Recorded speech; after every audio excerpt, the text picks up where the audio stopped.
સુરતમાં સ્થાનિક સ્વરાજ્યની ચૂંટણી છે, બોગસ વોટિંગનો આક્ષેપ. વઘાસિયા દંપતી મતદાન મથકે પહોંચતા જાણવા મળ્યું કે તેમના નામે મત અપાઈ ચૂક્યો છે. નિકુંજભાઈ વઘાસિયા અને અમીષાબેન વઘાસિયા હીરાબાગ આનંદનગર વાડી ખાતે મતદાન આપવા ગયા.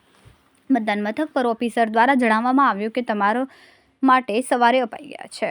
આધાર કાર્ડ વેરીફાઈ કરતા જાણવા મળ્યું કે અન્ય કોઈ આ દંપતીના નામે મત આપી ગયા છે. નિકુંજ વઘાસિયાએ તંત્રને અપીલ કરી કે બોગસ વોટિંગ થઈ રહ્યું છે, થોડું ધ્યાન આપવાની જરૂર છે.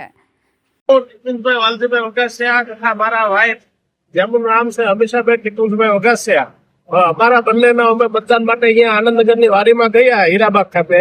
તો અમને એવું જાણવા મળ્યું કે અમારા બેયના મત છે એ આનંદનગરની વાડીમાં અપાઈ ગયા છે અને સવારમાં આપી દીધા છે. અને અમારા બંનેના આધાર કાર્ડ ને એને વેરીફાઈ કર્યા તો અમે એવું લખાવેલું છે કે મનીષાબેન નિકુંજભાઈ વઘાસિયા કે નામ થોડો ફરક છે અને ફોટો બીજાનો છે. છતાં ફોટો બીજાનો હતો છતાં પણ એ લોકોને મત આપવા દીધો ને એક તો ભાઈ મારા નામનો મત દઈ આવેલા છે નિકુંજભાઈના નામથી. એટલે આ બધું ખોટું થઈ રહ્યું છે અને આમાં દાદાગીરી થઈ છે, બોગસ વોટિંગ થાય છે. કેમેરામેન સેનલ વિરાણી સાથે વિશાલ છેઠા, માનવ પ્રભા ન્યૂઝ, સુરત. અમારા વિડીયોની નવી અપડેટ મેળવવા માટે સબસ્ક્રાઇબ કરો માનવ પ્રભા ન્યૂઝ ચેનલને. બેલ આઇકન ક્લિક કરો લેટેસ્ટ વિડીયો સૌથી પહેલા મેળવવા માટે.